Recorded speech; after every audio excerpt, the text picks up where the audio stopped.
আসসালামু আলাইকুম। আমার পাঠঘরের আরো একটি সেশনে আপনাদের সবাইকে স্বাগতম। আমি আবির মাহমুদ আছি আপনাদের সাথে। আরো আছে আমাদের সাথে আমাদের স্টুডিওতে জনাব মোহাম্মদ ওসমান স্যার। তো আজকে আমরা কথা বলবো আপনাদের করা সবথেকে বেশি প্রশ্ন যেটা যে স্যার পরীক্ষা কবে হবে ফুডের, আর হচ্ছে ফুডের পরীক্ষার রিটার্নটা হবে কিনা।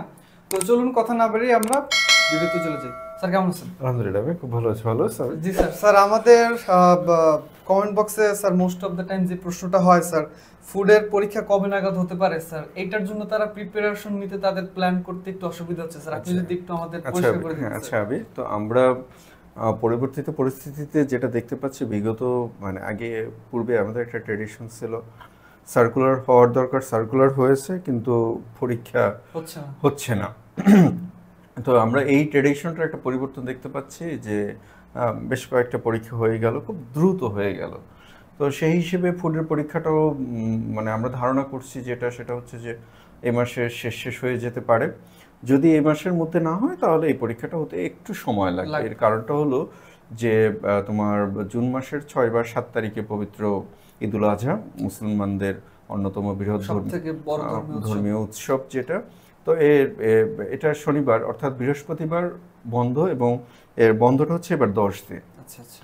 তো সেই হিসেবে তোমার যদি এই মাসের মধ্যে না হয়, এই মাস বলতে আমি এইটা বোঝাচ্ছি, যদি এই মাসের থার্ড উইকের মধ্যে যদি না হয় তাহলে হয়তো বা ডিলে হবে, কারণ জুনের পরে আবার এইচএসসি পরীক্ষা আছে। আচ্ছা আচ্ছা। তো আমরা আশা করতেছি বা যেটা ধারণা করতেছি, যদি হয়ে যায় তাহলে এই মাসের থার্ড উইকে হয়ে যাবে, নট মানে ফোর্থ উইকে, অথবা পবিত্র ঈদুল আজহার পরে হবে, তবে খুব বেশি সময় পাবেন না, খুব বেশি জি স্যার। সময় স্যার আমাদের দ্বিতীয় প্রশ্ন হচ্ছে লিখিত পরীক্ষা স্যার রিটার্ন হবে কিনা। হবে কি না।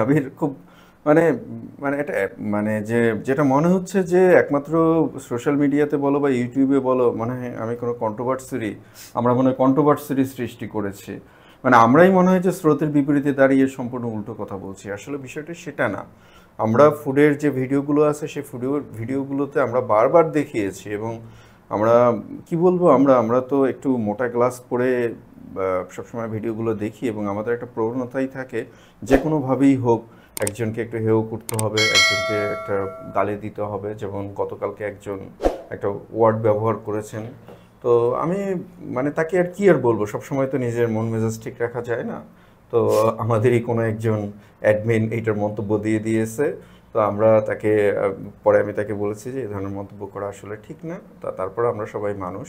তো যেটা হচ্ছে, আমি তুমি একটু মানে স্ক্রিনে দেখিয়ে দিও যে আমি সার্কুলারটা যদি ভালো করে, যদি সার্কুলারটা তারা যদি পড়তে, এই যে বললাম না, আমরা মানে মিঠুনদার কথা বলি, খবর পড়বো না, খবর দেখবো না, খবর শুধু তৈরি করব। আমি যেটা বলেছি সেটা তো আমার কথা না, এবং আমরা গত 2-3 বছরে আমরা যে মানে যে যখন আমরা এই প্ল্যাটফর্মে যখন আসি, একদম ভেরি ফার্স্ট প্রথম দিন থেকেই আমরা চেষ্টা করেছি যে ডকুমেন্ট অথেন্টিক নিউজটা দেওয়ার চেষ্টা করেছি। যেমন তুমি এটা একটু দেখিয়ে দিও, যেমন এই সার্কুলারটা রিসার্কুলার, এটা একটু মাথায় রাখতে হবে, এবং পরীক্ষাটা দ্রুত হবে। এই কারণে আমি বলছি যে পরীক্ষাটা দ্রুত হবে। তো রিসার্কুলারে এইখানে আমাদের যে 8 নম্বর যে ধারাটা আছে, সে 8 নম্বর ধারাতে বলা আছে বিজ্ঞপ্তির ক্রমিক নং 8-এর ক 1, 4, 5, 6 এবং 10 নংয়ে বর্ণিত পদের প্রার্থীদের বাংলা, ইংরেজি, গণিত এবং সাধারণ জ্ঞান বিষয়ে লিখিত পরীক্ষায় অংশগ্রহণ করতে হবে। শুধুমাত্র লিখিত পরীক্ষায় উত্তীর্ণ প্রার্থীগণ মৌখিক পরীক্ষায় অংশগ্রহণ করতে পারবেন। এটা দ্বারা কি বোঝাচ্ছে? দ্যাট মিন্স যে মন্তব্যটা করছেন উনি তো বিজ্ঞপ্তি পড়েনি অনেক। এবং আমি এই ভিডিওটাতে যখন আমরা স্টুডিওতে বসার আগে আমি আরেকটা ভিডিও দেখেছিলাম, কোনো একজন ক্যাডার সাহেব খুব সম্ভবত, যে উনি বলতেছেন যে আপনাদের প্রিলি পরীক্ষা হবে এবং মৌখিক পরীক্ষা হয়ে আপনাদের নিয়োগ হবে। কিন্তু আমাদের সার্কুলার কি বলছে?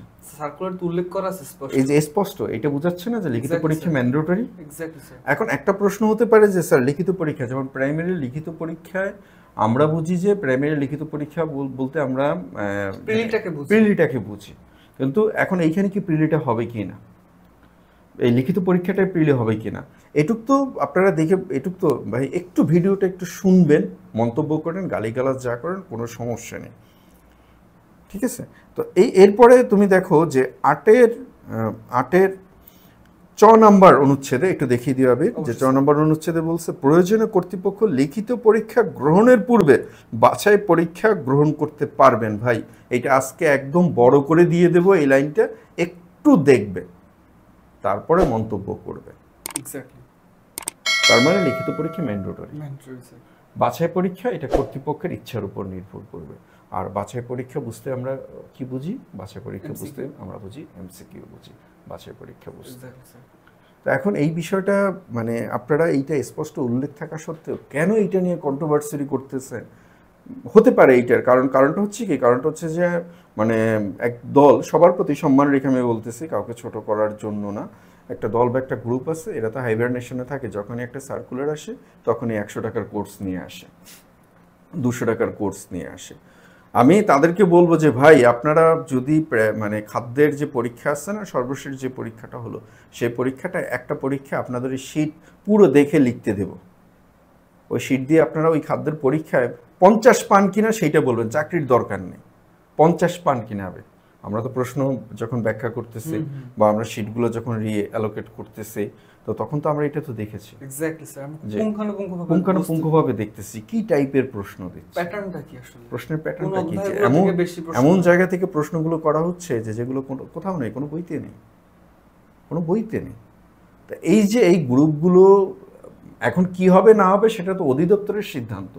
অধিদপ্তর আমাকে সার্কুলার দিয়েছে, আমাদেরকে সার্কুলার দিয়েছে, আমরা সেই সার্কুলার পড়ে বলতেছে, আমরা সেই সার্কুলার পড়ে বলতেছে। হ্যাঁ, বিগত বছরগুলোতে প্রিলিমিনারি দিয়ে তারপরে ভাইবা দিয়ে তারপর পরীক্ষা হতো, কিন্তু এইবার অধিদপ্তর সার্কুলারটাকে এভাবে বলেছে, আমরা সেইটার উপরে কথা বলছে। এখন অধিদপ্তর যদি চেঞ্জ করে, সেটা তো অধিদপ্তরের সেই এখতিয়ার আছে, অধিদপ্তর করতে পারবে, কিন্তু অধিদপ্তর এখন পর্যন্ত এটাকে চেঞ্জ করেনি। আজকে এখন পর্যন্ত, আজকে 8 তারিখ, আজকে এখন পর্যন্ত অধিদপ্তর এটাকে চেঞ্জ করেনি। তাহলে আমি তো এই কথাটা লিখিত পরীক্ষা যে মাস্ট বি আপনাদের হবে, এটা তো আমার কথা না, এটা অধিদপ্তরের সার্কুলারের কথা। এরপরে আবির আরেকটা গুরুত্বপূর্ণ প্রশ্ন যেটা, সেটা হচ্ছে যে হ্যাঁ সেটা তুমি করতা, কিন্তু আমি ফাঁকি বলে দিই যেটা, সেটা হচ্ছে যে পরীক্ষাটা কোথায় হবে। এটা একটা খুবই গুরুত্বপূর্ণ প্রশ্ন। আমরা ট্রেডিশনালি যেটা দেখেছি আগের পরীক্ষাগুলো, এগুলো বিভাগীয় পর্যায়ে হয়েছে, এবারও বিভাগীয় পর্যায়ে হবে, আমরা সেরকমটাই আশা রাখছি, বিভাগীয় পর্যায়ে পরীক্ষাটা হবে।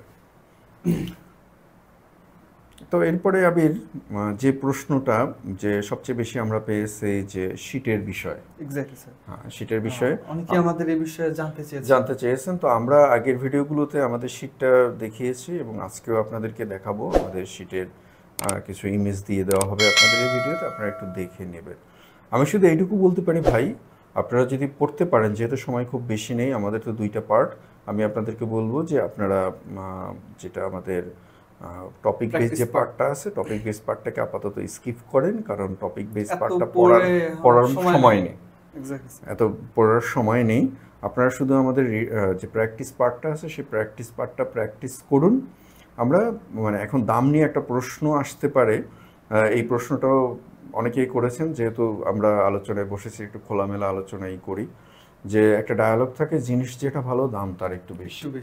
সত্যি, জিনিস যেটা ভালো দাম তার একটু বেশি। ব্যাপারটা তো এমন না, ধরেন স্যার আমরা বড় বড় প্রতিষ্ঠান থেকে কপি পেস্ট করতেছি, তাইলে আমরা দামের কনসিডার করতে পারতাম, কিন্তু এইটা আমাদের সম্পূর্ণ R&D ডিপার্টমেন্ট থেকে, রিসার্চ এন্ড ডেভেলপমেন্ট ডিপার্টমেন্ট যেটা, ওইখান থেকে আমরা সম্পূর্ণ নিজেদেরটা প্রোডিউস করতেছি। তো এইখানে স্যার অন্যদের সাথে আমাদের তো মিলবে না, এবং আমাদের প্যাটার্ন ভিন্ন, স্ট্র্যাটেজি ভিন্ন, পরীক্ষার কোর্স ভিন্ন, সম্পূর্ণ ভিন্ন। এবং আবির এইখানে আরেকটা কথা আমি বলি তোমাকে, যে যদিও আল্লাহ অহংকারকারীকে পছন্দ করে না, কিন্তু আমরা যে পরিশ্রম করেছি, আমরা সেই পরিশ্রমের জায়গা থেকে বলতেছি যে যদি আল্লাহ সহায় থাকেন, তাহলে অন্তত বাজারে যতগুলো বই আছে তার থেকে একটা বেশি কমন আমাদের বই থেকে আসলেও আসবে, অন্তত পক্ষে একটা কমন, বাকিটুকু আল্লাহর ইচ্ছা। কারণ প্রশ্ন তো আমরা তো আবেদ কাকু না, আমরা তো আবেদ কাকু না যে বের করে দিয়ে বলবো যে হ্যাঁ এটা 100% কমন পড়বে, এইটা এরকমটা না। তো এটা হলো মোদ্দা কথা ভাই, যে আপনারা আমাদের যারা নিতে চান অনেকেই মানে হিউজ পরিমাণ সাড়া পেয়েছি আমরা। তো আমরা আপাতত একটু আমাদের 1-2 দিন সময় লাগতেছে, যেহেতু আমাদের প্রশ্ন প্যাটার্নটা একটু এখন চেঞ্জ হবে, যেহেতু আর প্রিলিমিনারি পরীক্ষা যেহেতু বাছাই পরীক্ষা হবে, এটা যেহেতু বাছাই পরীক্ষা হবে, সেহেতু এই কারণে আমরা একটু সময় লাগতেছে। আমরা আমাদের ফুল প্রোডাকশন আশা করি আজকে রাতের মধ্যেই আমাদের প্রোডাকশন শেষ হয়ে যাবে ইনশাল্লাহ। কালকে তো শুক্রবার, আমরা শনিবার থেকে যারা পিডিএফ নিতে চান যারা, তাদেরকে আমরা কালকে থেকেই দিতে পারবো। আর যারা হার্ড কপি নিতে চান তাদেরকে আমরা শনিবার থেকে দিতে পারবো। এবং আমরা একটা কথাই বলবো, সেটা হচ্ছে যে ভাই বাজারের অন্য কোনোটার সাথে মেলাবেন না। 100 টাকার 200 টাকার ওগুলো আমাদের কাছে নেই।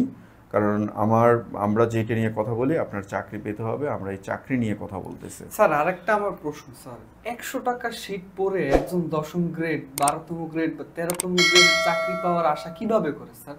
এটা আমি তো স্যার এটা আসলে মানে যেখানে ওনার পাশাপাশি যিনি এই কাজটা করতেছেন, ওনার পাশাপাশি একটা স্টুডেন্ট ভার্সিটিতে পড়তেছে, উনি গতবার কোরবানিতে বাসায় যান না, হয়তো এবারও যাবেন না।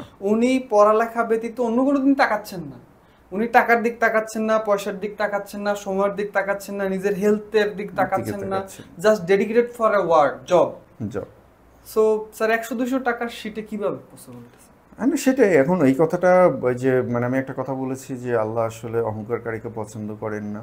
তো আমরা অহংকার করব না। আমরা আমাদের পরিশ্রমের জায়গা থেকে বলতেছি, ভাই যারা 100-200 টাকায় এই শীট বিক্রি করতেছেন, স্ক্যাম করতেছেন, আপনারা আমাদের সাথে যোগাযোগ করুন। আপনাদের যদি একটা চাকরির দরকার হয়, আমরা আপনাকে ফ্রি দেব।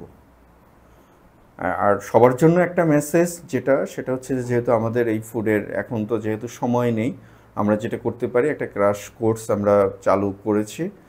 বেশ কয়েকজন অ্যাডমিশন নিয়েছেন। আমরা চেষ্টা করছি যে ক্র্যাশ কোর্সটাকে কন্টিনিউ করে দেওয়ার জন্য, যেহেতু সময় নেই। যদি পিডিএফের বিষয়ে বা বইয়ের বিষয়ে আমরা আপনাকে কোনো ছাড় দিতে পারবো না।